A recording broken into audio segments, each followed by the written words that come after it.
الحمد للہ رب العالمین والصلاة والسلام علی سید الانبیاء والمرسلین اما بعد فقال اللہ عز وجل فی القرآن الحکیم انما یخشی اللہ من عباد العلماء وفی مقام آخر قل هل يستوي الذين يعلمون والذين لا يعلمون صدق الله مولانا العظيم وبلغنا رسوله النبي الكريم الأمين. درس القرآن والحديث العام عن فضل أهل العلم في الإسلام وان شرور العلماء ولذا استمعوا لو استماع. آج کا درس قرآن درس حدیث انتہائی اہم موضوع علم علماء اسلام علماء حق کی اسلام میں اہمیت. قرآن و حدیث کی روشنی میں علماء حق کی اسلام میں اہمیت کیا ہے اور علماء اسلام کی اٹھ جانے سے کتنا نقصان ہوتا ہے.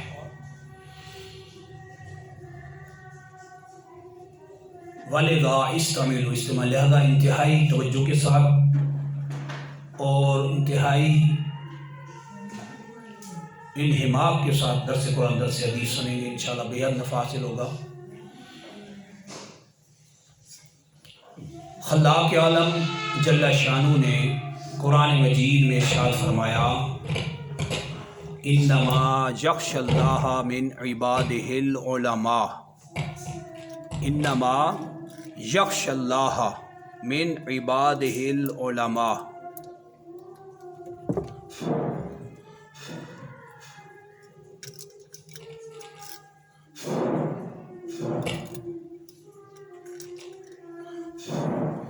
کہ اللہ کے بندوں میں سے اس سے وہی ڈرتے ہیں جو علماء ہیں.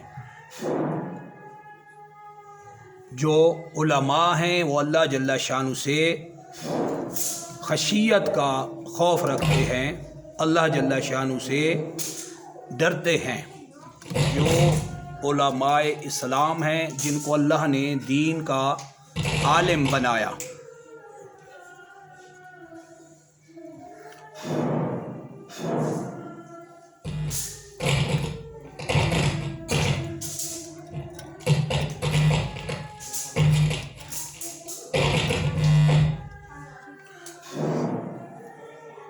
خلاق عالم جل شانہ نے ان کی اہمیت کو اور علم کی اہمیت کو قرآن مجید میں بیان فرمایا کہ یہ سب برابر نہیں ہے. خلاق عالم جل شانہ نے جاننے والوں اور نہ جاننے والوں کی وضاحت فرمائی اور فرمایا قل هل يستوي الذين يعلمون والذين لا يعلمون. فرما دیجئے جاننے والے اور نہ جاننے والے کیا یہ برابر ہیں؟ یعنی یہ دونوں برابر کبھی نہیں ہو سکتے. تو جاننے والے اور نہ انجان یہ برابر نہیں ہے، یہ قرآن کا فیصلہ ہے. اب یہ ایک اہم بات یہ ہے کہ خلاق عالم جل شانہ نے دوسرے مقام میں فرمایا انما یخشی اللہ من عباد العلماء، اللہ کے بندوں میں سے اس کی عظمت کا خوف صرف علماء ہی رکھتے ہیں. اگر علماء اسلام کو ہٹا دیا جائے اور ہر بندہ کہے کہ میں قرآن کے ترجمے اور حدیث کے ترجمے کو پڑھ کے جو میری تحقیق بھی میں عمل کر لوں گا، تو اس کے گمراہ ہونے میں ذرا بھی شک نہیں. اس کا مطلب تو یہ ہوا کہ پھر علماء کی ضرورت ہی نہ رہی. ہر بندہ قرآن کا ترجمہ چاہے وہ جیسا بھی ہے نعوذ باللہ اٹھا لے، اور حدیث کا جیسا بھی ترجمہ ہے اور شرح جیسی بھی ہے، ناسخ منسوخ کا الف کا با نہیں جانتا. آج آدمی کیا جانتا ہے؟ وہ آدمی خود اٹھ کے جب خود تحقیق کرنے لگ جائے، ہر بندے کو یہ دعوت دی جائے کہ آؤ تم خود قرآن کو پڑھو ترجمے اور حدیث کے ساتھ تحقیق کر لو، کہ نعوذ باللہ یہ جتنے اس کے علاوہ علماء اسلام، علماء حق، علماء اہل سنت جو تعلیم دیتے ہیں، یہ نعوذ باللہ یہ کہنا کہ یہ فرقوں والے علماء ہیں، واہ بھائی واہ۔ مرزا جیلوی کا فتنہ ایک چڑھا ہوا ہے کچھ نہیں وہ، لیکن چونکہ علمی محاسبہ اس کا جو ایسا کرنا چاہیے، ایسا ہونا چاہیے تھا، اس کو علماء اہل سنت نے بارہا چیلنج کیا اس معاملے میں۔ وہ جو کہتا ہے نا میں مسلم علمی کتابی ہوں، تو میرا کسی الگ مذہب اور جماعت سے میرا نام نہیں ہے، میں مسلمان ہوں۔ تو ہم نے کب کہا کہ ہم مسلمان نہیں ہیں؟ ہماری اصل شناخت اسلام ہے۔ جتنے بھی لوگ دنیا میں رہ رہے ہیں جو صحیح العقیدہ ہیں، ان کی میں بات کر رہا ہوں، وہ پہلے اپنے آپ کو مسلمان کہتے ہیں۔ یہ جو فقہی علمی اختلاف جو فروعی اور خود سرکار اور صحابہ کے عمل کی روایات سے ثابت ہے، اور کسی مجتہد نے اس کو الگ الگ روایتوں سے بیان کر دیا، تو یہ فرقوں والے علماء نہیں ہیں، یہ سرکار صلی اللہ علیہ وسلم کی حدیثوں کو بیان کرنے والے علماء ہیں۔ یہ ڈفرنس اور فرق ذہن میں رکھیں، ہر چیز ایک جیسی نہیں ہے۔ محمد بن ادریس شافعی، امام شافعی نے اگر جو کوئی روایات نقل کی تو سرکار سے ہی روایت کی ہیں۔ امام بخاری سے پہلے گزرے ہیں، امام مسلم سے پہلے گزرے ہیں۔ امام اعظم ابو حنیفہ نعمان بن ثابت نے اگر روایات کی ہیں تو انہوں نے تو براہ راست صحابہ کرام سے علم سیکھ کے کی ہیں، تو ان کا علم تو سب سے قوی اور اہم تو امپارٹنٹ ہے کہ تفسیر حدیث فقہ کا علم جو براہ راست صحابہ سے، 7 صحابہ کی سند صحیح کے ساتھ ثابت ہے کہ آپ نے 7 صحابہ کرام سے علم حدیث سیکھا، اور ابن سعد کی روایت صحیحہ کے مطابق آپ نے 7 صحابہ کرام سے علم حاصل کیا، بیچ میں کوئی راوی نہیں ہے۔ اگر علمی محاسبے کی بات کرتے ہو، کہتے ہیں علمی کتابی کی، تو پھر آئیں علمی کتابی کی ہم بات کرتے ہیں، کون علمی کتابی کتنا زیادہ ہے؟ ایک شخص صحابہ کی صحبت میں بیٹھے اور براہ راست حدیث لے، بیچ میں کوئی راوی نہ ہو، ایک عام آدمی بھی ایک فیصلہ کر سکتا ہے اس کا علم زیادہ قوی ہے، یا 2-2.5 صدیاں بعد آنے والا کوئی محدث پیدا ہوتا ہے اور بیچ میں سینکڑوں راویوں سے قسمیں لے کے حدیث لیتا ہے، اس کی حدیث زیادہ پاورفل ہے۔ یہ ہم علمی طور کے محاسبے کی بات کر رہے ہیں۔ یہ جو بخاری اور مسلم کی 2 کتابیں لے کے یہ کہنا کہ یہی اسلام ہے، یہ سراسر جہالت ہے، ورنہ پھر یہ کہنا پڑے گا لازمی کہ امام بخاری اور امام مسلم سے پہلے جتنے لوگ تھے نعوذ باللہ محدثین، وہ ان کا اسلام نہیں تھا، یا ان کے پاس مجموعہ حدیث نہیں تھا، یا نعوذ باللہ وہ ضعیف حدیثوں پہ چل رہے تھے۔ یہ علمی محاسبے کی ہم بات کر رہے ہیں، ایسی زبردست پکڑ کریں گے علمی محاسبے سے، قیامت آ جائے گی جواب نہیں دیں گے۔ یہی ایک بات کہ جس امام نے، امام اعظم ابو حنیفہ نے براہ راست 7 صحابہ سے علم حدیث حاصل کیا، اور جن کے صرف علم حدیث کے استاد 4000 تھے تابعین میں سے، جو استاد تھے وہ بھی تابعی تھے، یعنی وہ 4000 جو علم حدیث کے استاد ہیں انہوں نے بھی صحابہ سے علم حدیث پڑھا۔ تو آپ بتائیے کس کا علم حدیث سب سے بڑھ کے ہوا؟ کس امام کی حدیثیں سب سے زیادہ پاورفل، صحت کے لحاظ سے سب سے زیادہ صحیح، اور ہر لحاظ سے فقہ ہونے کے اعتبار سے کس کی ہیں؟ تو ہر آدمی، عام آدمی بھی کہہ سکتا ہے کہ بھائی جس نے براہ راست صحابہ کی صحبت میں علم حاصل کیا، ظاہر ہے اس کے بیچ میں تو راوی نہیں ہے جس کو ضعیف کہا جا سکے، حدیث کو ضعیف کہا جا سکے، اس میں تو بیچ میں راوی نہیں ہے۔ اور جتنے راوی تھے بعد میں، جس محدث نے بعد میں 2-2.5 صدیاں بعد میں آ کے حدیثیں جمع کی، اس کے حدیث کے راویوں میں جتنے راوی، سینکڑوں راوی گزرے، ان میں تو راوی ہیں بہت زیادہ، اس لیے ان میں ضعیف ہونے کا بھی احتمال ہے۔ علم حدیث سے اگر کلام کیا جائے تو خود بخاری میں بھی ضعیف حدیثیں موجود ہیں، یہ اہم بات ہے جو میں آپ کی خدمت میں عرض کر رہا ہوں۔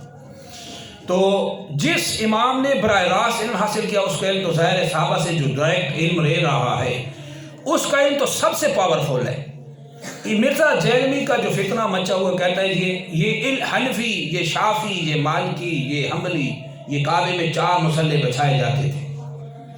اب اس کو یہ بھی نہیں پتا کہ 4 مصلے جو بچھائے جاتے تھے وہ کیوں بچھائے جاتے تھے۔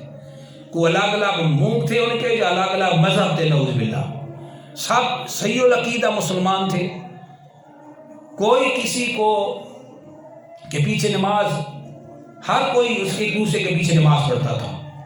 حنفی شافی کے پیچھے، شافی کے پیچھے، مالکی حنفی کے پیچھے پڑھتا تھا۔ تو یہ جو حنفی، شافی، مالکی، حنبلی، یہ جو نام ہیں یہ تو فقہ کے اعتبار سے نام ہے، یہ کوئی نئے مذہب نہیں ہے۔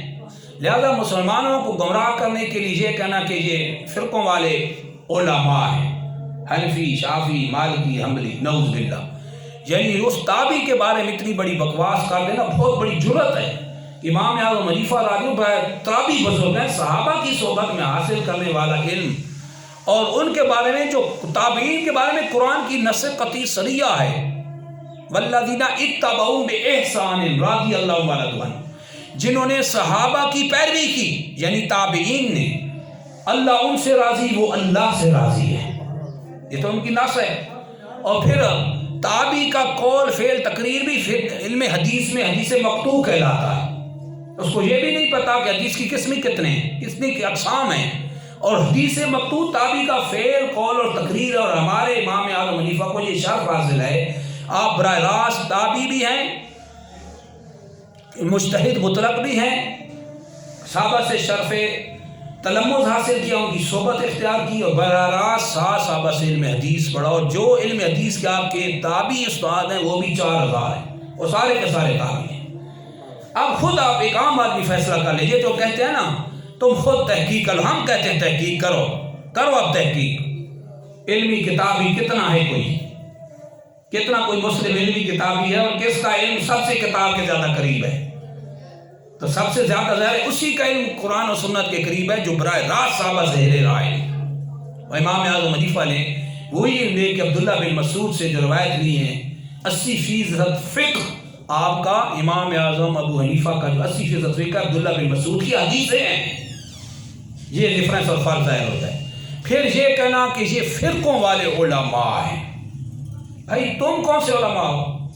یہ جو سارے 1350 سال سے 1450 سال سے علماء اہل سنت، علماء حق آ رہے ہیں، ہم ان فرقوں کی بات نہیں کہ جو باطل فرقے ہیں، اس سے ہٹ کے ہم گفتگو کر رہے ہیں، علماء حق کی بات کر رہے ہیں۔ 1450 سال سے جو علماء آ رہے ہیں یہ سارے نعوذ باللہ غیر مسلم تھے۔ تم مسلم علمی کتابی ہو مرزا جیلمی، نعوذ باللہ، اور یہ 1450 سال سے جو آ رہے تھے نعوذ باللہ غیر مسلم تھے۔ اور یہ فرقوں والے علماء کا تمغہ جو تم ہمارے سر پہ ڈال رہے ہو، علماء اہل سنت کی اور صحیح العقیدہ علماء اسلام کے ذمہ، یہ تو تمہارے گلے فٹ آئے گا کہ 1450 سال سے ایک نئی راہ نکالنے والا امت مسلمہ کا جس پہ اجتماع ہے اور اتفاق اور اجماع ہے، اس جماعت کثیرہ کو، ایک مسلمانوں کے جمع غفیر جو امت مسلمہ ایک بات پہ اتفاق سے آ رہی ہے، علماء سنت اس پہ متفق ہے، علماء اسلام متفق ہیں، اس کو چھوڑ کے الگ ایک آدمی 4 بندوں کی جماعت المسلمین بنا لے اور کہے کہ میں ہوں مسلم علمی کتابی، اس بدھو کو کون مانے گا؟ ظاہر ہے ایک تھوڑا سا بھی رکھنے والا سمجھے گا کہ 1450 سال سے یار علماء آ رہے ہیں اور صحابہ و تابعین سے علم حاصل کرنے والے، خود تابعی بزرگ امام اعظم حنیفہ کی شان میں نہیں، اس نے بڑی بکواس کی ہے۔ اور وہ کہتا ہے کہ یہ خطابات جو لوگوں نے ان کو دے رکھے ہیں علماء مجتہدین کو، نعوذ باللہ اس کے وہ لائق نہیں ہیں۔ تو کس بات کا لائق ہے؟ جہنم سے اٹھنے والا یہ فتنہ یہ اس بات کا لائق ہے کہ اس کو جوتے مارے جائیں، لیکن چونکہ چند بندے آگے بٹھا کے بند کمرے میں انٹرویو لے دینا اور یہودیوں کے اور کافروں کے حق میں نازل ہونے والی آیات اٹھا کے انبیاء اور مسلمانوں پہ لگا دینا، یہ تو کوئی بھی کر سکتا ہے۔ تو آگے کون سے وہ سکالر اسلام بیٹھے ہیں جو اس کی پکڑ کریں، یہ کہیں کہ اس آیت کا شان نزول کیا ہے، یہ کس کے حق میں نازل ہوئی، کون سی آیتیں کس کے بارے میں پڑھ رہے ہو؟ لیکن علمی محاسبہ نہیں ہوتا، سوشل میڈیا پہ وہ اپلوڈ ویڈیو کر دی جاتی ہے تو لوگ عام جو بیٹھے تو کہتے ہیں اللہ اکبر، یہ تو بات نہیں ہے۔ تو نئی، اس لیے تو یہ یونیک سسٹم پیش کیا جاتا ہے، نئی اور عجیب بات، الگ تھلگ، تاکہ لوگ ایک اور نئے فرقے کی طرف مائل ہو جائیں۔ اور علماء حق سے منہ موڑ کے نیا فرقہ اختیار کرنا، یہ سب سے بڑی تباہی ہے، یاد رکھیں۔ کیونکہ علماء کی دو قسمیں ہیں، میں وہ حدیث سے پیش کرتا ہوں۔ یہ کہتے ہیں نا فرقوں والے علماء، رواہ عبداللہ ابن عبد الرحمن الدارمی فی سننی، امام عبداللہ بن عبد الرحمن الدارمی نے اپنی سنن میں اس حدیث مبارکہ کو نقل فرمایا، عن الاحوص بن حکیم عن ابیہ، حضرت احوص بن حکیم اپنے باپ سے روایت کرتے ہیں، قال سأل رجل النبی صلی اللہ علیہ وسلم عن الشر، ایک شخص نے نبی کریم صلی اللہ علیہ وسلم سے شر کے بارے میں پوچھا، شر کیا ہے، شیطانی کیا ہے شر؟ فقال، تو سرکار وقار صلی اللہ علیہ وسلم فرمایا، لا تسألونی عن الشر وسلونی عن الخیر یقولها ثلاث مرات۔ سرکار صلی اللہ علیہ وسلم فرمایا، مجھے شر کے بارے مجھ سے نہ پوچھو، مجھ سے خیر کے بارے میں پوچھو، بھلائی کے بارے میں پوچھو، 3 بار ارشاد فرمایا۔ ثم قال، پھر ارشاد فرمایا، توجہ آ رہی ہے حدیث پہ، ان الشر الشر شرار العلماء وَإِنَّ خَيْرَ الْخَيْرِ خِيَارُ الْعُلَمَاء، فرمایا شروں کا شر، سب سے بڑا شر بد عقیدہ علماء کا شر ہے، اور سب سے اچھی اور بھلائی کی بات، سب سے بہترین بھلائی، بھلائیوں کی بھلائی علماء حق ہیں۔ تو علماء سوء اور علماء حق یہ الگ ہیں۔ 1450 سال سے آنے والے علماء اسلام کو، علماء مجتہدین کو یہ کہنا کہ یہ فرقوں والے علماء تھے، واہ بھائی واہ، یہ فرقوں والے نعوذ باللہ علماء تھے، وہ فرقوں والے نہیں تھے، وہ اسلام والے علماء تھے۔ انہوں نے الگ سے کوئی فرقہ کر کے سامنے پیش نہیں کیا، انہوں نے اسلام کی صحیح وہ تعلیمات پیش کی ہیں جن پر صحابہ کا اجماع تھا، امت مسلمہ کا جس میں اجماع رہا، یعنی اتفاق رہا، اور صحابہ کی جمع غفیر جماعت اس پہ عمل کرتی آئی ہے، وہ انہوں نے پیش کیا اپنے کمال علم کی برکت سے، اور امت مسلمہ کو ایک راستہ دیا کہ یہ حدیثیں ہیں، یہ پہلے عمل ہوتا تھا، اس کو ایک شخص نے آ کے دیکھا، ایک بار دیکھا اور وہ چلا گیا، اس کو ایک صحابی نے ایک بار دیکھا اور دیکھ کے چلا گیا، اس نے روایت کر دیا، لیکن وہ ایک بار کا عمل اس نے دیکھا اور چلا گیا۔ اور اس کے مقابلے میں دوسرے صحابہ کرام جن پر صحابہ کا اجماع ہے، کثیر صحابہ کرام جس کو روایت کر رہے ہیں اور دن رات سرکار کی صحبت میں بیٹھے ہیں، ایک وہ عمل ہے دن رات سرکار کی، یعنی اٹھنا بیٹھنا جن کا دن رات سرکار کے ساتھ ہے، جمع غفیر صحابہ کی جماعت ہے، اور وہ عمل جو بتا رہے ہیں ظاہر ہے وہ عمل ہمیشہ کا ہے، اور سرکار کی سنت وہی ہوگا جو سرکار صلی اللہ علیہ وسلم نے ہمیشہ کیا ہوگا اور اس کی تعلیم بھی دی ہوگی۔ اور ایک ہوتی ہے حدیث قولی اور ایک ہوتی ہے فعلی، فن حدیث میں، یعنی ایک سرکار صلی اللہ علیہ وسلم کا ذاتی عمل مبارک ہے، اور ایک ہے کہ سرکار صلی اللہ علیہ وسلم نے کسی عمل کو کبھی کیا پھر چھوڑ دیا کسی عذر کی وجہ سے، اور ایک وہ عمل ہے کہ سرکار صلی اللہ علیہ وسلم نے ہمیشہ کیا، وہ سنت ہوتا ہے، جو ہمیشہ کیا وہ سنت ہو، جو کبھی ایک بار کسی عذر کی وجہ سے ہی کیا یا بغیر عذر کے کیا وہ جائز ہوتا ہے، لیکن وہ سنت نہیں کہلاتا۔ جب یہ سارے فرق ہی آپ اٹھا دیں اور ناسخ منسوخ کے سارے فرق اٹھا دیں تو پھر نعوذ باللہ اسلام تو رہے گا کہاں، پھر تو اسلام مذہب بن جائے گا۔ اور لہٰذا 1450 سال سے جو علماء اسلام، علماء مجتہدین بیان کرتے آئے، وہ فرقوں والے علماء نہیں تھے۔ یہ جو بار بار جملے کہتا ہے ہاں وہ فرقوں والے علماء، بھائی تو جہلم کی پیداوار ہے اور 14ویں صدی کی پیداوار ہے، تیرے پاس کتنا علم ہے؟ جو 1450 سال کے علماء کو چیلنج کر رہا ہے، کبھی ایک عالم کے سامنے بیٹھ کے دکھانا تو پھر ہم کہیں گے کہ تیرا علم کتنا ہے، تو کتنا علمی کتابی ہے۔ اور اس کی اتنی بڑی خیانت ہے کہ حدیث سرکار صلی اللہ علیہ وسلم کا ایک ایسا عمل مبارک جو کسی عذر سے ہوا اور ایک صحابی نے اس کو روایت کیا تو بخاری میں وہ روایت آ گئی، اس نے اس کو روایت کر دیا، اس نے بیان کیا اور اس پر ہنگامہ مچایا کہ یہ سرکار صلی اللہ علیہ وسلم قابل تقلید نہیں ہے کہ سرکار صلی اللہ علیہ وسلم اس طرح کی نماز پڑھی، وہ ہم انشاءاللہ علم میں بیان کرتے ہیں۔ اور اس کے مقابلے میں جو تم بیان کرتے ہو سرکار صلی اللہ علیہ وسلم کے بارے، وہ نعوذ باللہ قابل تقلید نہیں ہے، اور تم جو اس بخاری میں چونکہ یہ حدیث آئی ہے اب ہم اسی پہ بحث کرتے ہیں۔ اس کی پس منظر یہ ہے کہ کیو ٹی وی پہ مفتی اکمل صاحب نے درس حدیث میں، ذرا سنتا جو بخاری کا درس حدیث چلتا ہے، انہوں نے ایک حدیث بیان کی، بخاری شریف کی حدیث ہے، رواه البخاری فی، سے امام بخاری نے اپنی صحیح میں اس کو نقل کیا، ان مالک بن الحویرث، توجہ رکھنا، مالک بن الحویرث رضی اللہ عنہ سے روایت، انہ رأى النبی صلی اللہ علیہ وسلم یصلی، انہوں نے دیکھا کہ نبی کریم صلی اللہ علیہ وسلم نماز پڑھ رہے ہیں، یعنی سرکار صلی اللہ علیہ وسلم کو نماز پڑھتے دیکھا۔ رأى النبی یصلی، سرکار صلی اللہ علیہ وسلم کو نماز پڑھتے دیکھا۔ فکانا، وہ جو مالک بن حویرث نے نماز پڑھتے دیکھا، کہتے ہیں فکانا اذا کانا فی وطر فی صلاتی، جب سرکار صلی اللہ علیہ وسلم اپنی نماز کی طاق رکعتوں میں ہوتے، طاق رکعت یعنی پہلی رکعت یا تیسری رکعت، طاق رکعتوں میں ہوتے تو کیا کرتے؟ لم ینہض حتی، سرکار صلی اللہ علیہ وسلم لم ینہض حتی یجلس، سرکار صلی اللہ علیہ وسلم کھڑے نہیں ہوتے جب تک بیٹھ نہ جاتے۔ جیسے ہم 2 سجدے کرتے ہیں، پہلی رکعت میں 2 سجدے کیے، کر لیے، پہلی رکعت مکمل ہوئی، 2 سجدے جب کامل فائنل ہو گئے، اب اس کے بعد کیا کرنا چاہیے؟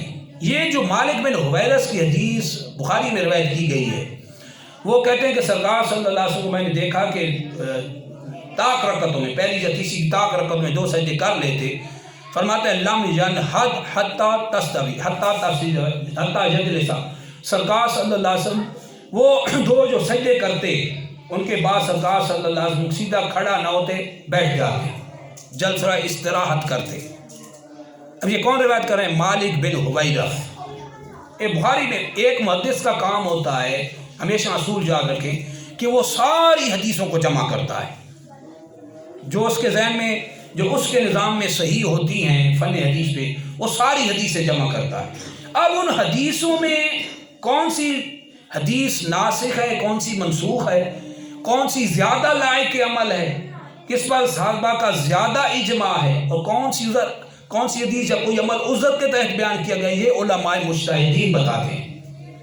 اگر اس کی خیانت دیکھنا، وہ کہتا ہے کہ یہ نعوذ باللہ، اس نے اس حدیث کو بیان کر کے کہتا ہے کہ یہ علماء جو ہے نا، سارے علماء شیطان ہیں، ٹھیک؟ وہ کہتے ہیں کیا یہ حدیث قابل عمل نہیں ہے، قابل تقلید، کہ 2 سجدے کر کے آدمی تھوڑا سا بیٹھ کے پھر اٹھ کے جائے؟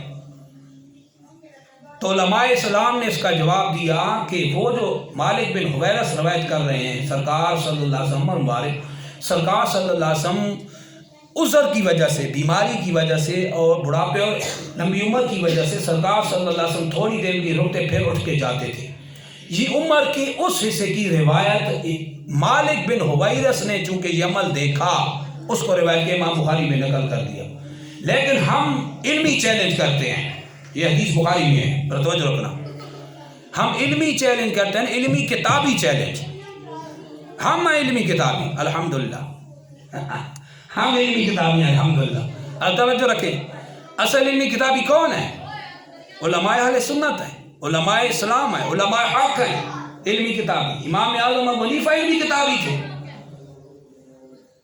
یہ تو آپ علمی کتابی کے نام پہ گمراہی پھیلائی جا رہی ہے۔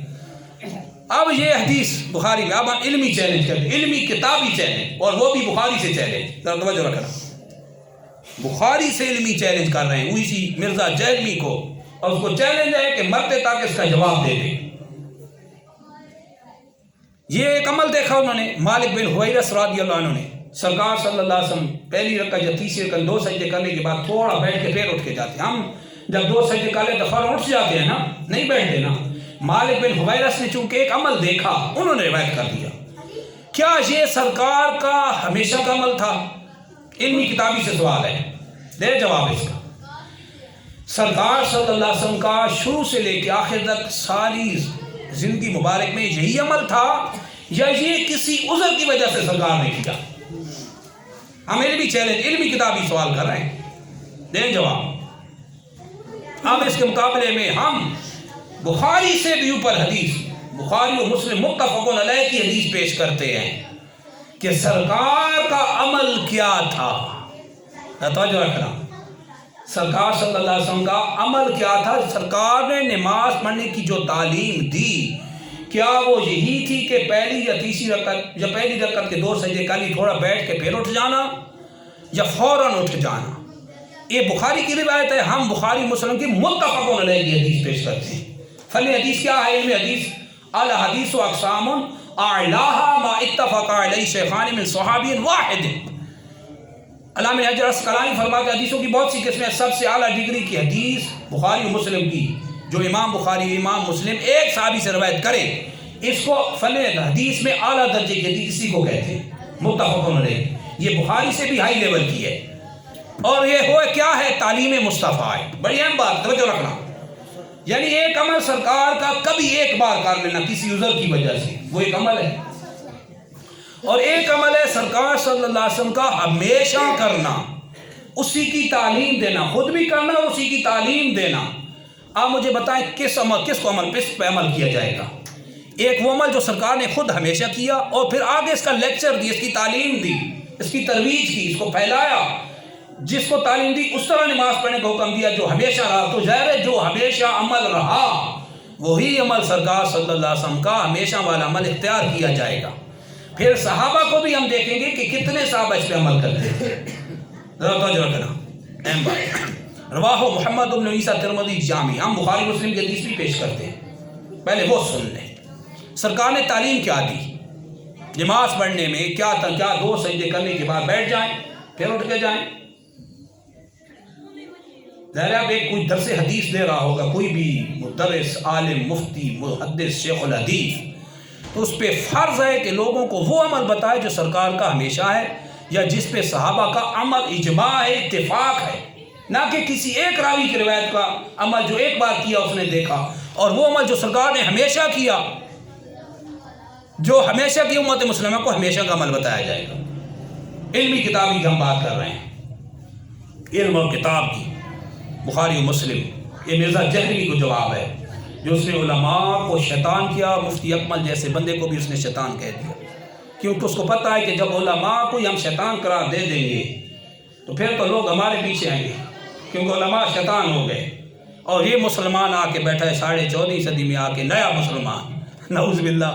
امام اعظم ابو حنیفہ جیسی ہستی جو صاحب، میں اس لیے بار بار ریپیٹ کروں کہ براہ راست صحابہ سے علم حدیث پڑھنے والا اگر نعوذ باللہ شیطان ہے تو آج کا 14.5 صدی کا پیدا ہونے والا الو وہ مسلمان ہے۔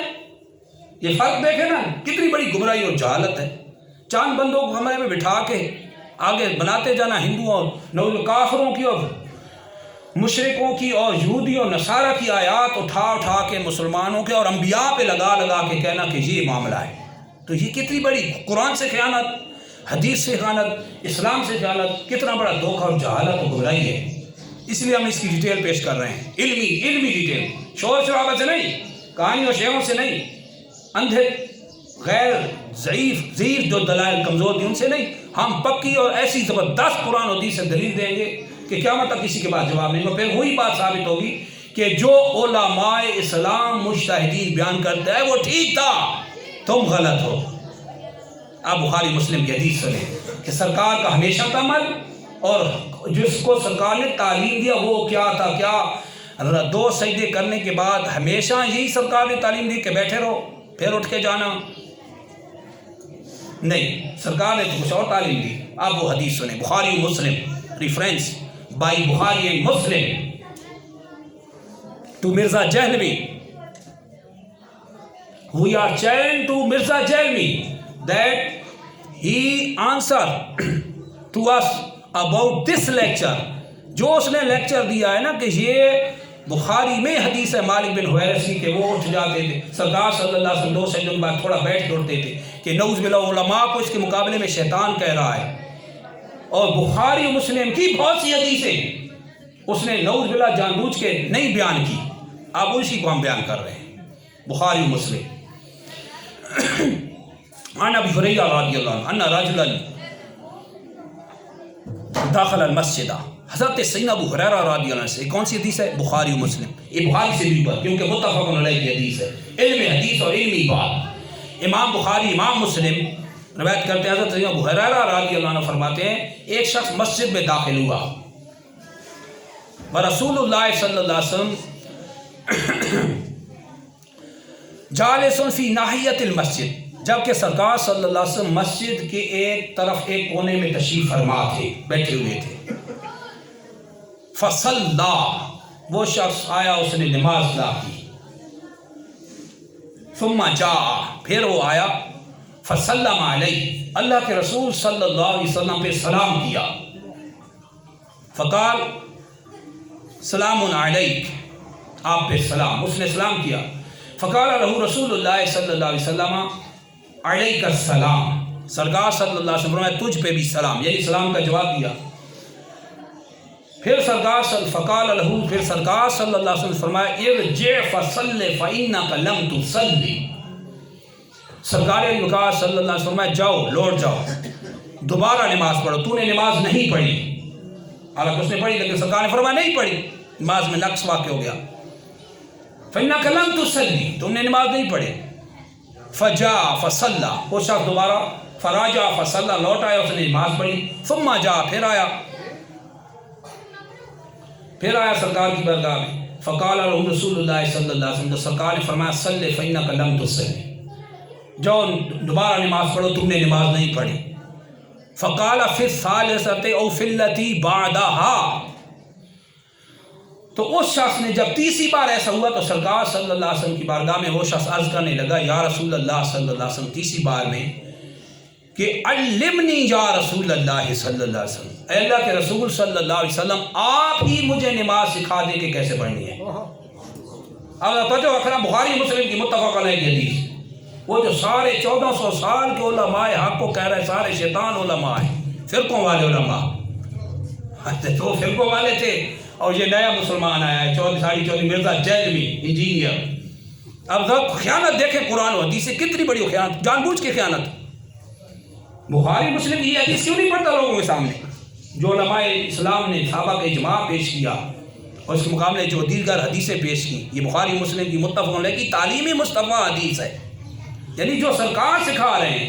اگر 2 سجدوں کے بعد بھی بیٹھنا لازمی تھا یا سرکار کی ہمیشہ کی سنت تھا تو سرکار جہاں بخاری و مسلم میں بیان فرما دیتے متفق علیہ کی حدیث میں، اور خصوصاً اس ٹائم جب کہ بندہ غلطی کر رہا ہے تو اس بات طور پہ سرکار صلی اللہ علیہ وسلم لازمی بتاتے کہ نہیں 2 سجدے کرنے کے بعد بھی تھوڑا بیٹھ کے جانا، پھر اٹھ کے جانا۔ اگر یہ لازمی ہوتا، نہیں تھا نا یہ کام، چونکہ عذر کی وجہ سے سرکار نے کیا تھا۔ وہ حدیث کیا ہے اب سنیں، سرکار صلی اللہ علیہ وسلم نے جب تیسری بار اس نے عرض کی مجھے آپ خود نماز سکھا دیں، فقال له رسول اللہ صلی اللہ علیہ وسلم، سرکار علی وقار صلی اللہ علیہ وسلم سے فرمایا اذا قمت الى الصلاۃ، اذا قمت الى الصلاۃ، جب تو نماز کا ارادہ کرے، فاسبغ الوضوء، تو کامل وضو کر، مکمل صحیح سنت کے مطابق کامل اچھا وضو کر۔ پھر کیا کر، وضو کر لیا، ثم استقبل القبلۃ، پھر قبلہ کا رخ کر لے، اپنی ڈائریکشن قبلہ کی طرف کر لے، قبلہ تیرے سامنے ہو، قبلے کی طرف منہ کر لے۔ پھر کیا کرنا ہے، فکبر، پھر اللہ اکبر کہے، تکبیر کر، تکبیر کہے، اللہ اکبر کہے، اللہ اکبر کہہ لیا۔ پھر سرکار صلی اللہ علیہ وسلم ثم اقرأ بما تیسر معک من القرآن، پھر جو تمہیں قرآن میں آسانی ہے تو پڑھ سکتا ہے وہ قرآن پڑھ لے، یعنی قرآن میں جتنا تجھے یاد ہے، جیسے کہ خود قرآن میں اللہ فرماتا ہے فَقْرَؤُوا مَا تَيَسَّرَ مِنَ الْقُرْآنِ، قرآن میں جمعے تمہیں جہاں سے آسانی ہو وہاں سے پڑھ لو۔ تو سرکار نے وہی حکم دیا، اب تلاوت کر، قراءت کر، فَقْرَؤُوا مَا تَيَسَّرَ مَعَكَ مِنَ الْقُرْآنِ، قرآن میں جو تمہیں آسان وہ پڑھ لے۔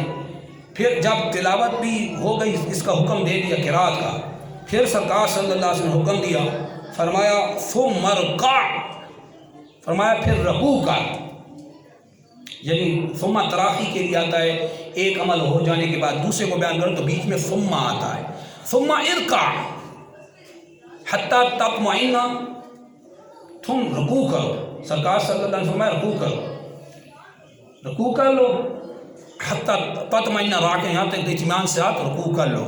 پھر کیا فرمایا؟ ثم ارفع حتیٰ تستوی قائما، پھر رکوع سے سر اٹھاؤ یہاں تک کہ تم سیدھے کھڑے ہو جاؤ، جس کو ہم قوما کہتے ہیں رکوع کے بعد کھڑے ہونے کو۔ سمع اللہ لمن حمدہ، اللہم ربنا ولک الحمد، مختلف روایتیں یہ الفاظ ہیں۔ کھڑے ہو جاؤ رکوع کے بعد سیدھا۔ پھر فرمایا ثم اسجد، پھر تم سجدہ کرو۔ اب سرکار جو تعلیم دے توجہ رکھنا، ثم اسجد، پھر سجدہ کرو، حتیٰ تطمئن ساجدا، یہاں کے اطمینان سے سجدہ کر لو۔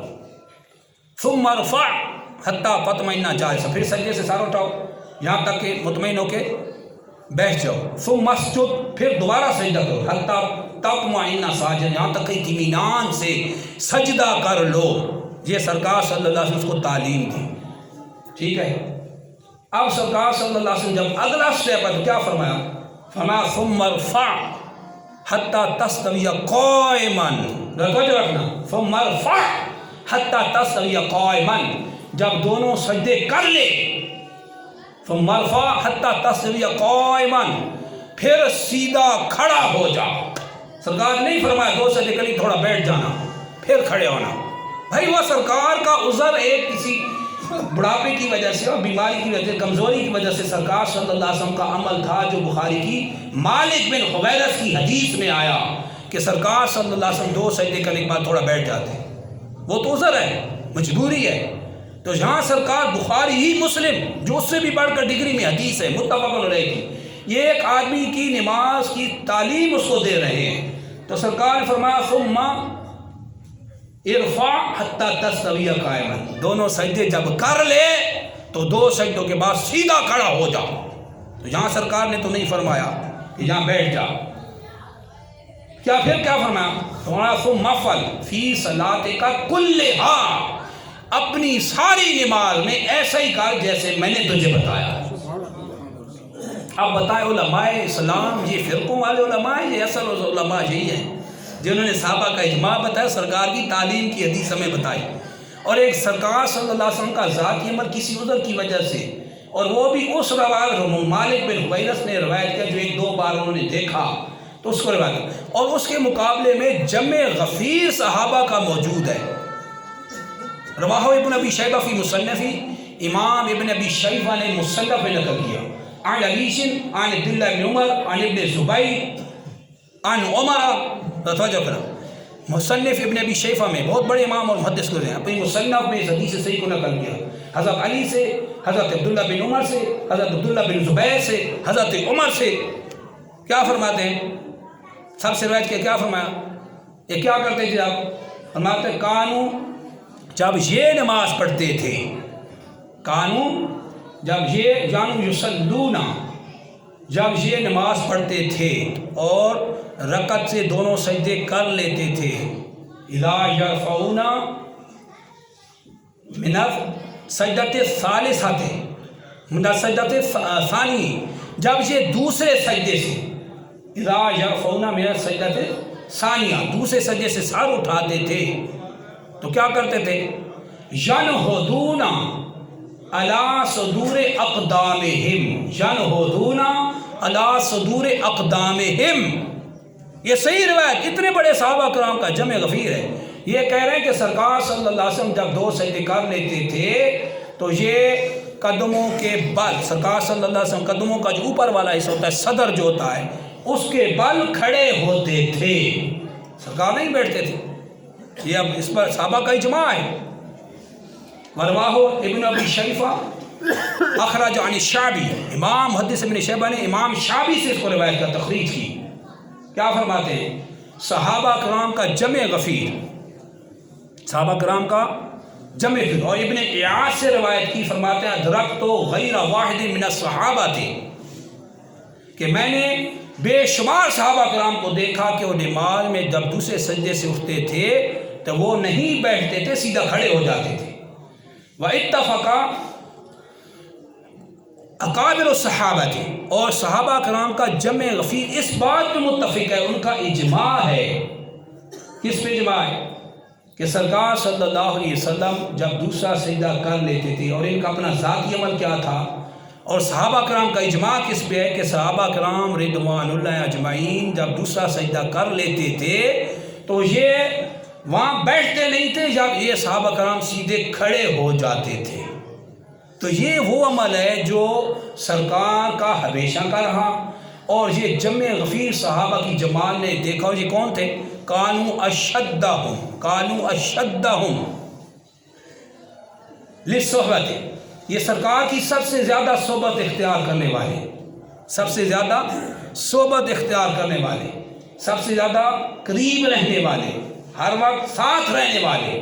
یہ صحابہ کا اجماع ہے کہ ان صحابہ کرام نے اس کو اجماع کے ساتھ بیان کیا کہ سرکار صلی اللہ علیہ وسلم 2 سجدوں کے بعد نہیں بیٹھتے تھے، اٹھ جاتے تھے۔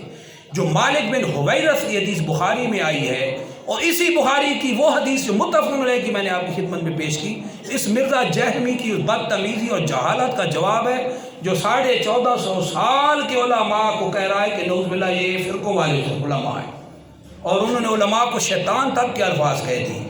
اب خود فیصلہ کرنے کہ شیطان کون ہے۔ ہم نے بخاری مسلم کی علمی بحث کی ہے علم حدیث سے، اور جواب علم حدیث بخاری اور مسلم دونوں کے ساتھ دیا ہے کہ وہ عمل جو سرکار نے ہمیشہ کیا اور علماء نے ہمیں بتایا، علماء مجتہدین نے بتایا، وہ قابل عمل زیادہ ہے اس کی نسبت جو سرکار صلی اللہ علیہ وسلم عمل کسی عذر کی وجہ سے ایک بار ہوا۔ تو لہٰذا امت کو جب عمل بتایا جائے گا تو وہ بتایا جائے گا جو تعلیم مصطفیٰ ہے، جو سرکار نے تعلیم دی ہے، جیسا کہ بخاری مسلم کی حدیث میں نے آپ کی خدمت میں پیش کر دی ہے۔ اللہ کی بارگاہ میں دعا ہے کہ ہمیں علماء اہل سنت کے ساتھ ہمیشہ وابستہ رہنے کی توفیق عطا فرمائے، اور نت نئے فتنوں سے محفوظ رہنے کی توفیق عطا فرمائے۔ وآخر دعوانا الحمدللہ رب العالمین۔